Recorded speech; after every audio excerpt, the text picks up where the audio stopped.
Nirelease na nga ni Honda itong pinakabagong niyang WN7 na electric motorcycle na merong 50 kilowatt na motor na 9.3 kilowatts battery. At syempre ito ay kaya mag-fast charge guys from 20% to 80%, 30 minutes lang. Nagpunta ka kami dito kasama ang aking OBR. Need nyo lang pala ng ID guest guys kung na-invite kayo na mismo ng brand at papatatak lang kayo doon para makapasok kayo dito. Pasukan na natin itong Makina Moto Expo. 10 years na pala to guys. Has won the Gold Award with the highest honor in the product design. Itong WN7 nga na nasabi ko kanina from 20% to 80% ay 30 minutes lang. Ganun siya kabilis mag-charge para na lang siyang smartphone. Bagong technology to at wala pa lang siyang presyo ngayon at hindi pa sinasabi ni Honda kung magkano at kailan yung kanilang official release. Kumbaga, kinakita lang sa publiko. At ito guys, so meron tayong e-clutch dito na NX500 din. So napakaraming motor dito guys. Punta na lang kayo para matesting nyo to 650R. Oh, ganda rin guys. So, bali ang height ko pala guys para sa inyo reference ako ay 5'10 na may insim na 32 at ganito flat foot po sa atin lahat halos na motor. Ito tong Rebel guys, bagong kulay niya, napakaganda ng kulay niya. Hawkeye blue yata ang tawag nila dito. At syempre kung hindi ka pinagpalang height, all good sa'yo tong Rebel na to. Meron dito yung African Twin na DCT. Kumbaga hindi mo na kailangan pang kumambyo, automatic siya guys. Pinipindot mo lang siya kamukha na sa ADB 750. Speaking of ADB 750, meron tayo dito. At syempre,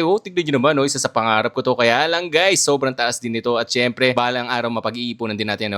Kung mahilig kayo sa automatic, all good sa'yo itong ADB 750. Bali, adjustable ang kanyang pinaka windshield guys. Kaya lang manual po siya. Pero alam niyo naman technology nitong ADB 750. Pasok na pasok. At syempre, itong Goldwing na na-drive ko sa Speedway, sobrang solid nito guys. Para ka nasa kotse talaga guys. Chillings lang talaga ang pagdadrive dito. Syempre, bibigay din sa atin yung pinaka-pinunta natin dito. Magbibigay pa ng souvenir si Honda. Ganun sila kabait guys. So ayan binigyan tayo. Dalawa yan. Syempre kasama yung OBR. At syempre, alam niyo na, Honda #1!